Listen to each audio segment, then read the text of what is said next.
request the chairman of Nagpur Local Center, Dr. Govind Mukherjee, to kindly escort the chief guest along with Dr. Isha. Please welcome the chairman speaker and Dr. Isha.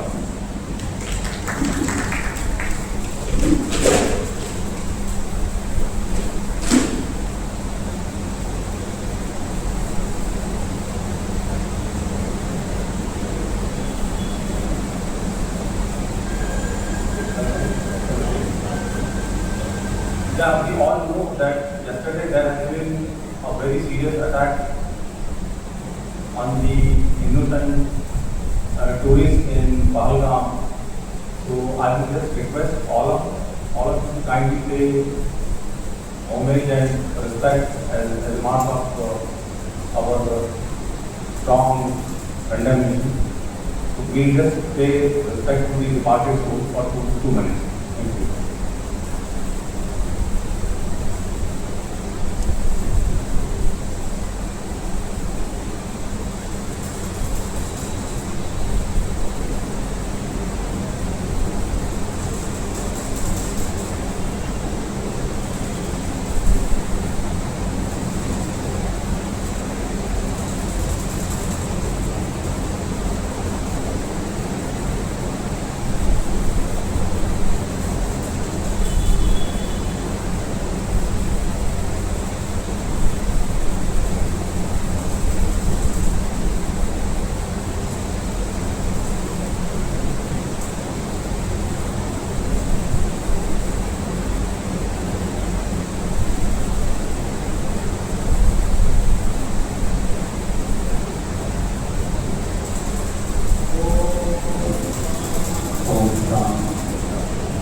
Thank you.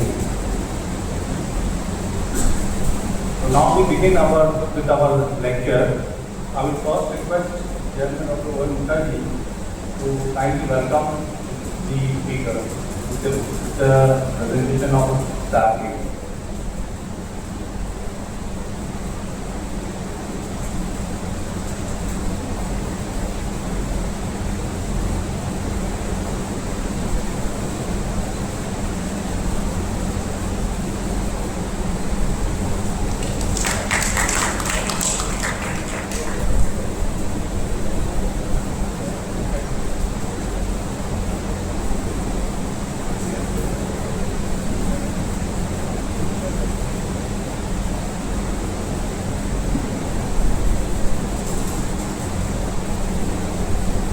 I now request Dr. Govind Mukherjee, Chairman Nagpur Local Center, to give his opening remarks.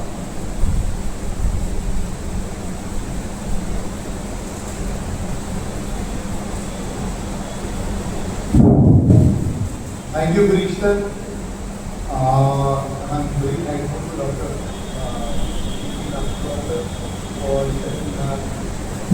for accepting our invitation and giving the lecture on Earth Day. So I want to say a brief history about this Earth Day. First Earth Day was celebrated on 22nd April 1970. Founder was US Senator Lord Nelson, who wanted to raise public consciousness about air and water pollution after a massive oil spill in California.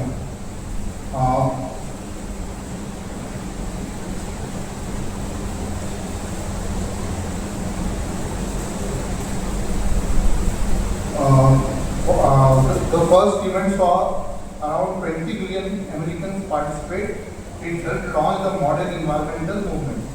In 1990, Earth Day went global, mobilizing around 200 million people in over 140 countries. Then there are different themes for Earth Day. This is our planet,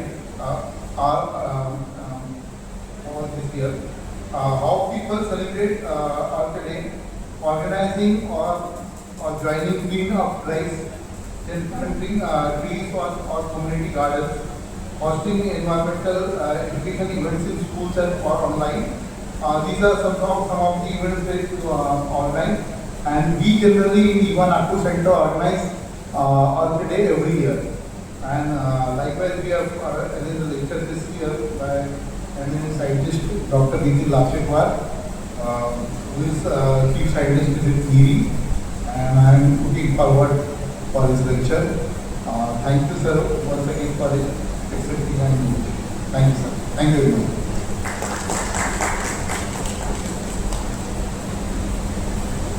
Thank you, Dr. Mukherjee, for giving the remark on and enlightening us about the Earth Day celebration. Now it's my pleasure to introduce Dr. Nitin. Though he does not require an introduction, but as part of the formality, my pleasure to introduce him to the audience. Dr. Nitin is a PhD with over 35 years of research experience in environmental and energy-related research, and presently working as Chief Scientist and Chair, Environmental Resource Planning and Management, Portugal.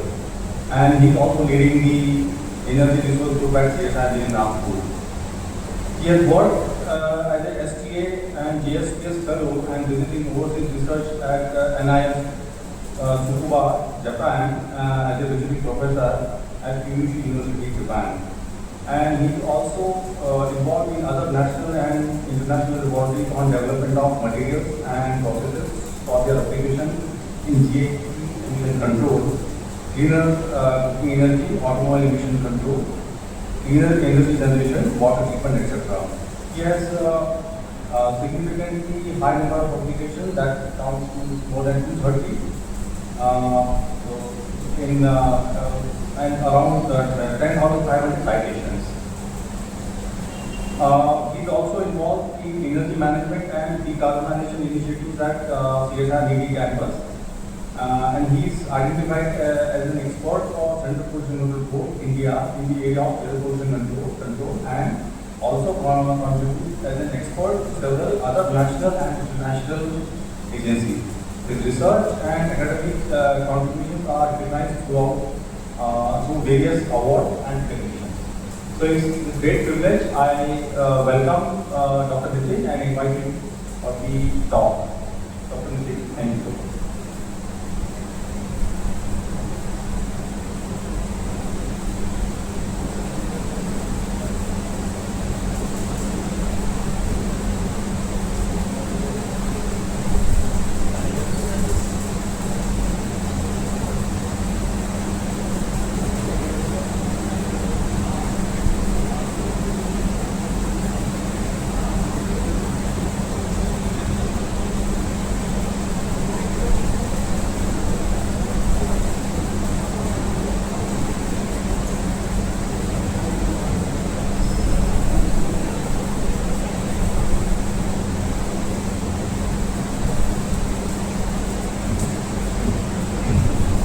Good evening and thank you so much, Dr. Gini, for the kind words.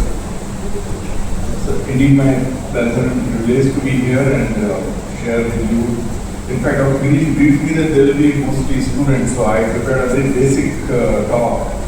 But here I see that probably we should have announced that we will be showing IPL match, and during the innings break there will be a talk of 20 minutes. So I'll just run through it. The overview of challenges related to energy, environment, and sustainability. Being at NEERI, we are per se not focusing on the clean energy because there are dedicated labs. Our major intention is to minimize the environmental impacts or footprints of energy and to see that how this transition happens. So,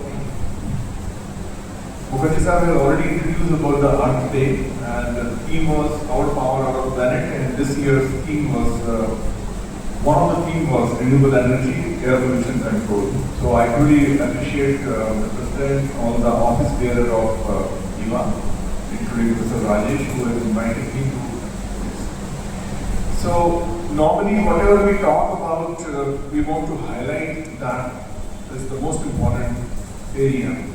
So if I look at the climate change or sustainability or air pollution, obviously the energy related pollution will be one of the most important aspects. But here I am sharing with you the World Economic Forum, the risk. So they are obviously neutral towards all the risk. And if you see the short term, more or less, we can call it for the 10 years short term risk, out of 10, 6 risks are related to the environment. So this has become an important thing as never before, and there is no doubt whatsoever about it. And there continuous efforts are required. Because today's theme and topic is renewable energy, as Mr. Gupta requested me, asked me. So there are two fundamental needs as all of us understand for renewable energy. First is a greenhouse gas impact or climate change impact. And second is the limited availability of fossil fuel. The major thing which we highlight from EV is probably the irresponsible use of whatever energy sources we have, because these two reasons are interconnected. If we had responsibly used the fossil fuel, it would have lost for 500 years more or 600 years more. If we would have used the fossil fuel responsibly, there would not have been climate change impact. So I'm not going to go into much of the details, as this Congress gathering knows that what are the GHG emissions, what are the global warming challenges. There have been some doubts during some forum, which are not justifiable because there is enough scientific data available for that. There are no students, because I prepared certain slides that why do we talk about 1.5 degree or 2 degree or half a degree change, because the impact will be irreversible if we exceed 2 degrees energy. So even if we take care of the renewable energy or climate change after 25 years, but if the global temperature exceeds this limit, there will be a lot of changes which will be irreversible. I remember about 20 years ago, we used to see these kind of slides that these are the species which are under threat. Today, very sadly, I need to show that we already lost them. And here are some statistics that we have already lost so many plant species, vertebrates, amphibians, so on and so forth. While all of us understand that what is biodiversity, and even losing just one tiger has what kind of ramifications. Again, I am not showing because of the time constraint, but you will be surprised that the climate change ramifications could be very, very wide and unimaginable. We have witnessed this about 2 years ago in Nagpur, and surprisingly, after a couple of weeks in the newspaper, they correlated this. This is because of the climate change and the rise in the temperature. And I was also surprised to see that about 40% of the accidental deaths in the country are due to lighting. So we need to accept that the consequences could be enormous across the sectors, and it will be very difficult to imagine.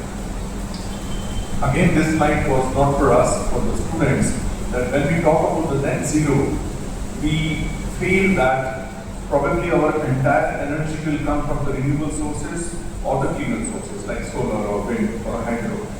But that is not the case. We are very lucky that there are huge sinks which take care of the CO2 and greenhouse gas emissions. So what we need to do is to just control the emissions to a certain extent, and rest will be taken care by the nature. So this I borrowed from Dr. Sonde, who explains that we are probably, and for sure, I think, consuming more than the biosphere carrying capacity. So we should not be confused that producing CO2 or methane is a problem. No. The Earth has got a huge capacity to take care of that, but very unfortunately, our emissions were pretty uncontrolled. And according to one estimate, we have already crossed that tipping point wherein the Earth itself could have taken care of these GHG emissions. Now, the major question is, where do these emissions come from? Often we feel it is only the electricity which is like the source, and if we go for the solar or hydro or wind, the problem can be solved. So this is one of the representations which defines you that where we are using the energy, okay? Wherein this contributes 73% the energy, and agriculture close to 18%, and then there are certain industrial or related emissions. We need to see the distribution of this energy. So Industry contributes roughly 1/4. Transport, this data is varying now, close to 16%, and energy use in building roughly 17%. So this kind of analysis is very important to target those sectors and to find out where there is a possibility of reduction of CO2 emissions, and for that matter, reduction in the energy use. This is brief about what all emissions are there, GHG emissions, and what are their sources. So the major emissions are of course the CO2, then comes the methane, fluorocarbon, and there are multiple database available. These are some of the top CO2 emitting countries. So we were ranked initially 7th, now we are 3rd, but the per capita energy consumption in India is still quite low as compared to many other developed countries. So, but it is a great opportunity for India that our energy demand is increasing, and now it is time possibly we can take some initiatives. Well, I'm not going to take much time on the LCA life cycle analysis because all of us understand that there are 2 different kinds of emissions related to any process, any product. One is a direct emission, second is a indirect or embedded emissions. So when you look into life cycle perspective, we can easily understand that solar PV doesn't mean it has a zero emissions, because there are emissions related to solar PV production, the mining of the minerals, disposal, so on and so forth. Similarly, like LPG, we feel that LPG emissions means the 15 kg of LPG per month if we burn, that leads to some close to 45 kg of CO2. No, we need to also account for how the LPG was produced, right, from drilling of like oil well and extracting and transportation and refining and all those things. So LCA offers you the actual footprint of any energy source or any process or product or activity we do. So we normally refer that either direct or indirect emission or embedded emission.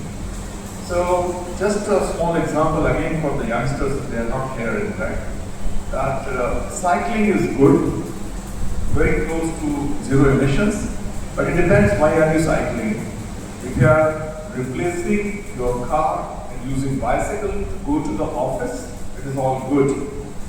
But if you are eating too much and reducing your weight by bicycling, so here are the statistics. So if you are only eating banana, which nobody does, the footprint is 65 grams. If you go move towards cheeseburger, the emission for per mile is more than a 4-wheeler. There is no doubt whatsoever. So it's extremely important to understand, and fortunately the government of India has started an initiative called Lifestyle for Environment. So we should not be confused that it's only the electricity which we need to save, it's the resources which are contributing huge amount of GHG emissions. Now coming back to the energy, which is becoming a growing environmental and strategic concern, here being at NERI, I'll be slightly different that most of the people refer only GHG emissions as a constituent of energy. But we need to also understand there will be a huge air pollution problem, solid waste problem, so on and so forth. As far as India is concerned, we do have a climate change problem. But the biggest environmental problem today is particulate matter. And we have an NCAP, National Clean Air Program. The kind of a solar energy progress India is committed to, we feel like after 10 years or 15 years, everything will be solar. And we'll be using all like renewables, hardly any fossil fuel. So here are some reality check by International Energy Agency, and you can see that only the growth of fossil fuel will be restricted, but fossil fuel are going to be there for decades together, almost 2, 3, 4 decades. Okay? While there is a jump in the renewables, but the fossil fuel will be continuously used because our energy demand will increase like anything, which is going to compensate. So here comes why we need multiple options. Now finally, how to reduce, I would say not, I want to talk about the renewable energy, how to reduce the footprint of energy which we are worried about. One is a cleaner energy generation for sure, which is one of the important options, but that has to be cost effective and sustainable. The second important thing which we are ignorant about is the energy use. There comes energy efficiency, energy audit, and many things. The next is efficiency, and then demand management, where there have been really good advancement, like many AI tools have come like that. And then one of the challenges in India is energy transition, which we should understand. So what is cleaner energy? There are definitions for the cleaner energy. If you see that one of the EPA definitions says that clean energy includes renewable energy and energy efficiency. Means energy saved is also the cleanest form of energy. And these are the benefits. We also often define low carbon energy or low emission energy, low impact energy. These are the different options. All of us are aware. If you see the life cycle assessment of different options, which consider two aspects. One is a greenhouse gas on right side. Second is air pollution or death rate. Here is a comparison. That looks like the coal is worse, then come oil, then come natural gas. So natural gas, if you see, emits GHG, but the air pollution related consequences are less. So again, I repeat that there is no doubt whatsoever that these are the cleaner options. So solar, wind, nuclear, hydropower, including the biomass. All of us understand that we have a net zero target of 2070. And to repeat that, we need three things: energy efficiency, measures to remove emissions means carbon capture, utilization, and sequestration, and the balance will be, like sequestered naturally where it lies. This is the worldwide installed capacity, okay? But you will find one difference, that the solar PV installed capacity is very high, but the electricity generation is relatively low.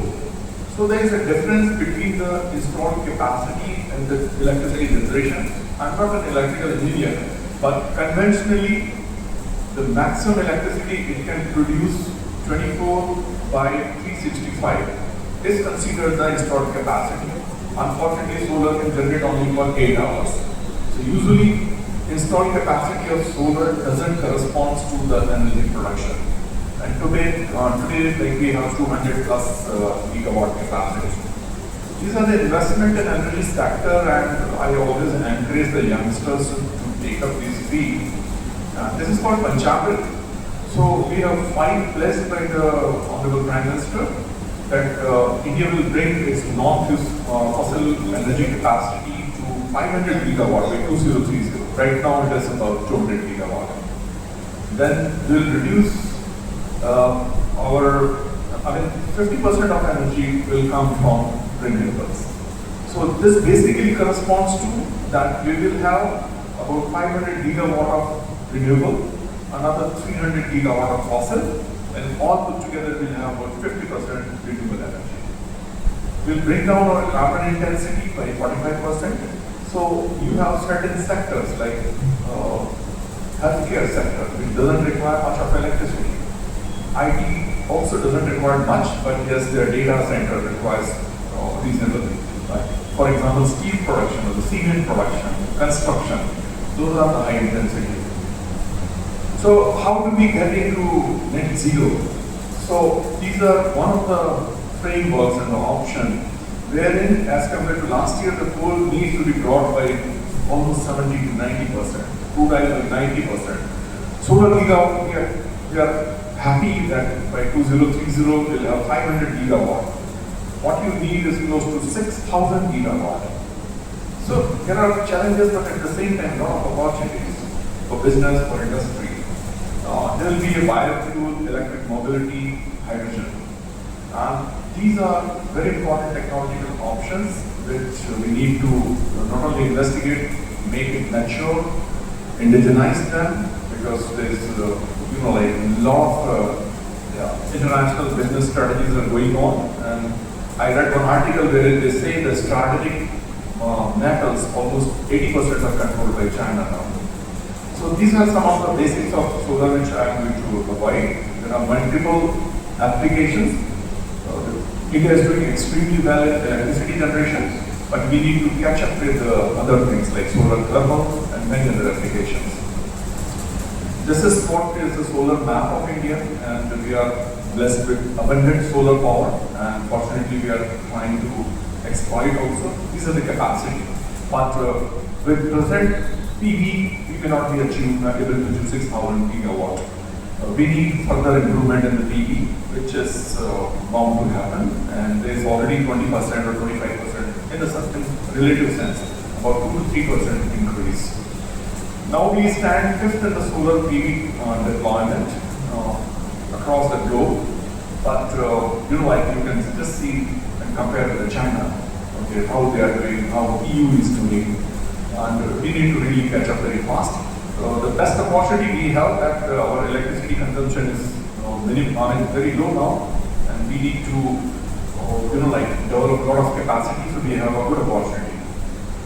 This is very category of solar power installations we have. Rooftop is very popular, and these are some of the innovations like floating solar, agro photovoltaic. So now the farmers can lease their land for solar power generation, and at the same time they can have the crop very safely. And there are many innovations. There are new crops coming up which can sustain under those things.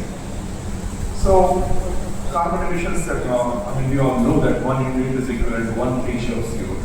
So if you are generating 300 units, obviously you are saving 300 kg of CO2 every year. This is next potential is a hydrogen. There are different colors which are depending on what are the GHG impact of that. So India has got very efficient emission of hydrogen, because hydrogen can be stored. Of course, there are challenges related to hydrogen storage. So now probably there are research efforts to use the seawater to produce hydrogen instead of drinking quality water. This is our national clean hydrogen mission. So targets are set, industry is working, including the top industries like Reliance and Adani and L&T. And we are catching up fast with the technology. Right? The last thing I am highlighting is the mobility-related emissions.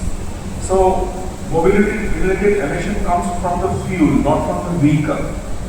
If the same IC engine vehicle what we are driving, if we are putting hydrogen, there are no CO2 emissions or less CO2 emissions. So all the efforts are towards the fuel. And there are very good assessment what kind of a fuel are feasible, what is the level of the the GHG reduction potential, and what is the energy efficiency. Okay, and there are international organizations like MECA who are having the different options like battery operated vehicle, catalytic emission control, IC vehicle using different kinds of fuel. So they have a three-pronged strategy for decarbonize heavy duty transportation. One is IC engine based, hydrogen, then fuel cell based, and battery electric vehicle. So there have been a lot of innovation and challenges about the storage. Okay, but fortunately India is also promoting e-mobility, and in last financial year we in fact produced 2 billion, 20 lakhs vehicles, which were about 7%, still 7% I would say.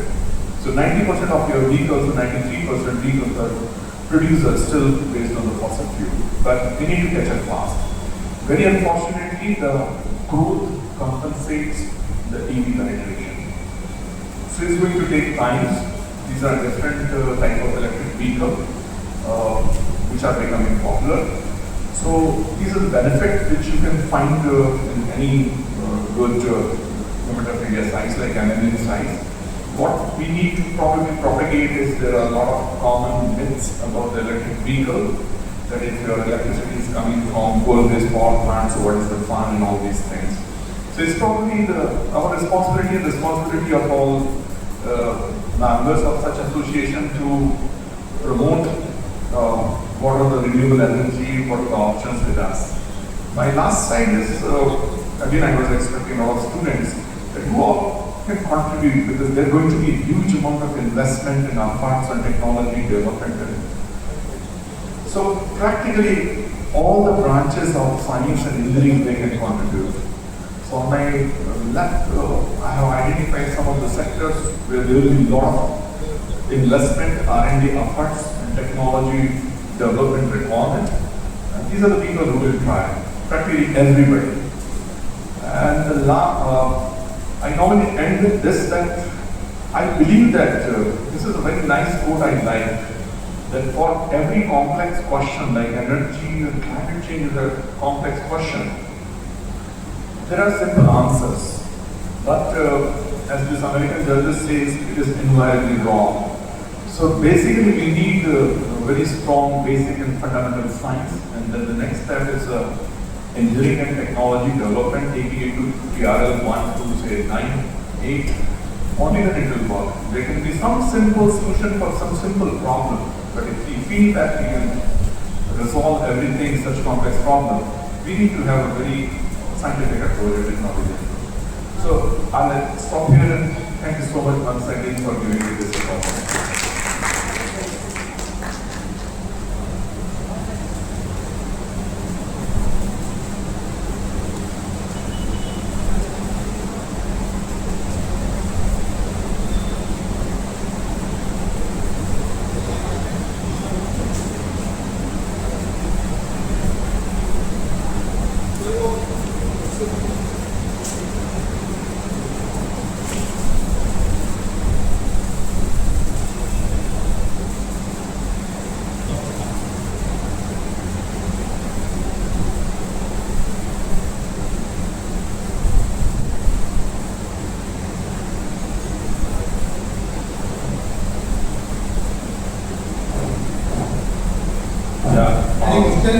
Thank you very much, Dr. Nitin, for enlightening us with the various forms of renewable energy. It was indeed a very, very crisp and highly, I would say, informative presentation, and we got the feel of the renewable energy, different forms of renewable energy sources. I now invite from the audience the questions or any comments. So it would be our pleasure. We can have some more light on the presentation. Yeah, if there are any questions, please.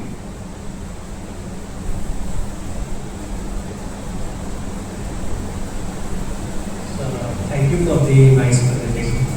So I wanted to know much of the onus or responsibility for decarbonization or achieving net zero also lies on corporates from various sectors. So what would actually drive them to adopt all these measures or initiatives voluntarily or proactively?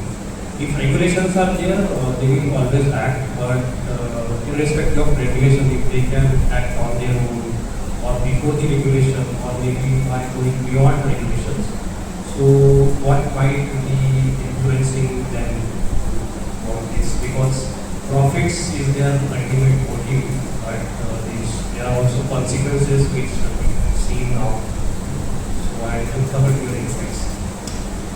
Okay, so you're specifically asking about the corporate or the industrial sector. So if it is an industrial sector, we definitely need a new kind of improved technology, how to reduce it. Okay, so their old assets either need a retrofitment or a new technology, and as you rightly pointed out, there is a cost involved. So under several international treaties, it is the responsibility of the developed world who has actually contributed more towards the GHG emissions. They should provide the technology access at a very reasonable cost. Okay. That's one part of it. But corporate has been proactive because now the sustainability and the green production or green energy generation has become a taboo, and they took it as an advertisement also. So they are proactively working on many aspects wherein they are trying to reduce their footprint across the domain, not only related to energies and water use efficiency. So now we find like we have been working in informal sector, because that is a sector like MSMEs and other informal sector like me and my colleagues there, Roshan.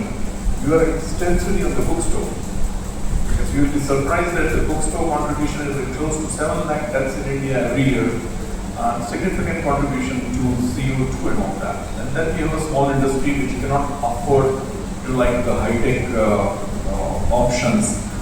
So these are the two different requirements wherein we need to work very, very intensely.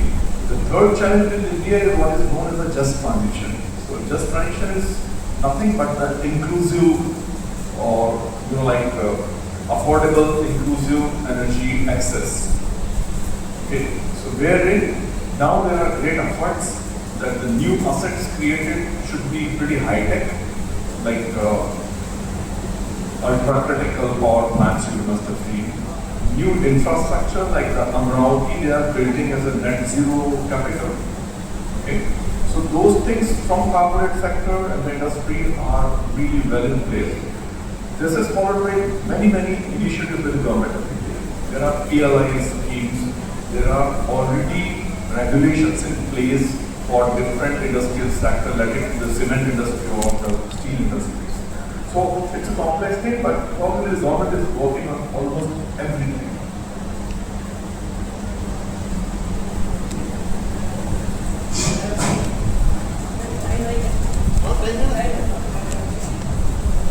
Hello, very nice presentation you did. But the other day we were discussing, like if you take US state, California state, there it is everything is green energy. It's more than 90% is green energy. There we are using EVs and charging the electric vehicles, and that is green energy. So you can understand that. But in India, what we are doing is we are charging the EVs with the energy which is produced by the fossil fuel. So how this equation goes? What should be the percentage of EVs? Whether the government of India should adopt some policies that the EVs charging should be commensurate with the energy which is greener energy. Is there any policy or in the offing or government is just saying EV, use EV and produce and advocating the use of EVs without thinking that from where this electricity is coming and what is the carbon footprint of that? This has been a very debatable and pretty controversial topic, in which in fact all IITs are working, and there has been a report from IIT Bombay which created a lot of things. That way we are discussing this. Yes, so I have two comments on this. First of all, I showed you that we talk about the mobility related emissions. Okay, here we often get confused that climate change is the only problem which we need to deal, which is not the case. We need to deal with the air pollution, we need to deal with the water pollution. Now, since our energy production is hardly 30 to 20% from the renewable, so I completely agree that only 20% is coming to this. Then there are, like the energy transfer from one form to another form. So we understand that if it is a chemical energy from coal to mechanical energy to again electrical energy, and then again it is going to the battery as a chemical energy, and then again you are using it. So the overall efficiency is slightly lower than there are clear advantages. One, the air pollution exposure, because there are not CO2 is not the only emissions. We are dealing with the NOx, SOx, HC and all. Those are really reduced in case of EV. Second, those are not in the exposure zone of human being. For example, if I need to control the 5 stacks of Kuradi power plant, I'll feel it is better than controlling 1 million vehicle this thing. As you grow, finally, when you come to the 50% of the renewable, obviously your footprint will be pretty low. Third thing what they are trying, that there is a peak generation period and there is a peak demand period. Okay? And now the government is trying pretty hard. If you compare the PLI, the plant load factor, PLF, the last year PLF was highest, 68% for the coal-based power plant, which used to be 55-57. Now there are policies that they are going to offer you the charging stations wherein you can charge during the daytime when the solar generation is very high. It is not being used. So I personally feel that there are enough studies to justify the overall footprint reduction when you are using the EV. There requires some consideration about the mineral exploration and all those things. But this is one of the good options, I can say. There is no noise pollution, there is no emission releases that impact zone in addition to the energy, the renewable energy. But yes, as of today, it generates zero.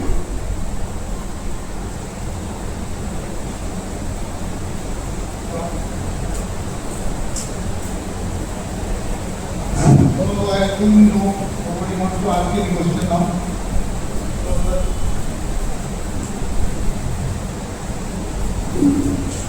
Yeah, thank you, Dr. Nitin. May I now request Dr. Gaurav Mukherjee, Chairman, and Dr. Isha, Secretary, Renewable Center, to please come on the dais.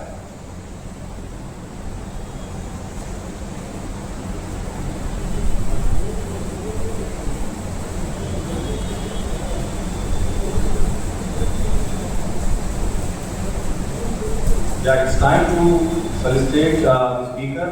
May I now request Dr. Rajesh Gupta, past president of IWWA, to kindly come on the dais to felicitate the speaker with the token of appreciation.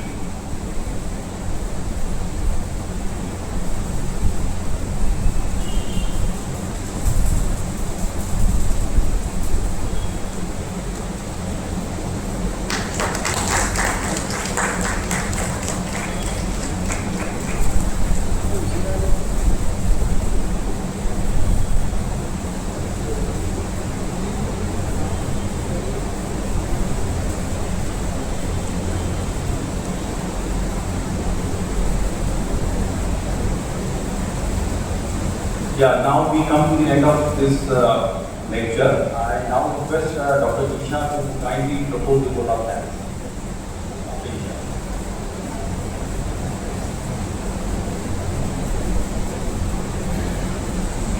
Thank you, sir.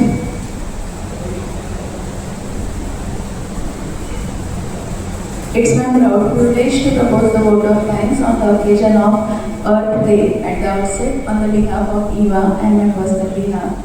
I, Dr. Isha Kedekar, Secretary, would like to express my sincere gratitude towards today's eminent speaker, Dr. Nitin Labhasetwar, sir, the Chief Scientist and Chair, Environmental Resource Planning and Management, CSI and Nagpur, for accepting our invitation and gracing the occasion despite of his busy schedule. Thank you, sir. He discussed in detail about renewable energy transition, challenges and opportunities. Sir throw light on risk, resource, greenhouse emissions, statistics, zero emission by 2070, possible renewable energy resources in Indian context. He also throw light on mobility issues and mobility in future. So we have to take a sustainable actions to make this planet resilient, as he said this as such. Thank you, sir, for sharing a very wonderful lecture with us. My sincere thanks to our respected chairman, sir, Dr. Mukherjee, sir, Engineer Bagre, sir, past chairman of EVA Nagpur Center, Dr. Rajesh Gupta, sir, past president EVA Mumbai, Dr. B.M. Asalkar, sir, past chairman of Nagpur Center, for gracing this occasion and sparing their valuable time and also inspiring us to host this program. I am thankful to all executive body members for their auspicious presence. My sincere thanks to Dr. Girish Pokli, sir, for his excellent coordination. Thank you, sir. I would like to thank all supporting staff, press media, for the coverage of the event. Last but not the least, I would like to thank all the EVA members for their presence to make this event a success. Thank you one and all. I request everyone to please join for lighting. Thank you.